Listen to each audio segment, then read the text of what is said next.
কি বলেন? কবরের কাছে গিয়ে সালাম দিলে শুনে না? আপনার মা বাবা এরা যদি কবরের পাশে গিয়ে সালাম দিলে শুনে, সাহাবীরা শুনে না?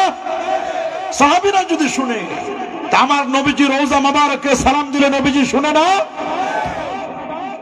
পরা কপাল গুলো বুঝে না, নবীরে সালাম দিতে চায় না। হজ করতে যায়, মক্কা শরীফ থেকে ফিরে চলে আসে, মিনা যায়, মুজদালিফা যায়, আরাফা যায়। ওই নবী রোজায় যাওয়ার দরকার নাই, নবী মরে পচে গলে শেষ। আরো জোরে বলেন আউযুবিল্লাহ।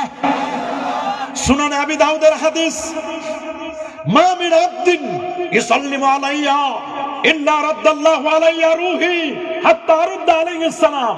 আমার কোন উম্মত পৃথিবীর যে কোনো প্রান্ত থেকে আমি রাসূলুল্লাহকে সালাম দিলে আমি নবীর নিজ কানে তার সালাম শুনি, শুধু শুনি না, শোনার পরে জবাবও দেই।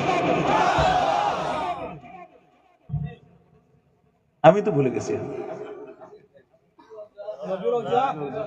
নবীর, আল্লাহ নবী রোজা মোবারকে কেউ সালাম দিলে নবীজি নিজ কানে শুনেন। সুবহানাল্লাহ বলেন। আরেকটি হাদিস আসছে, রাসূলুল্লাহ বলেন আমার রোজার পাশে একজন ফেরেশতা, সুবহানাল্লাহ বলেন, একজন ফেরেশতা আল্লাহ তাআলা বানাই দিয়েছেন। আমার রোজার পাশে একজন ফেরেশতা নিযুক্ত করেছেন।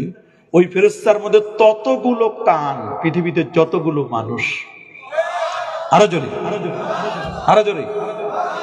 এই পৃথিবীতে যত কোটি কোটি মানুষ, ওই ফেরেশতার মধ্যে ততগুলো কান, শ্রবণ যন্ত্র। বলে কাজ কি না?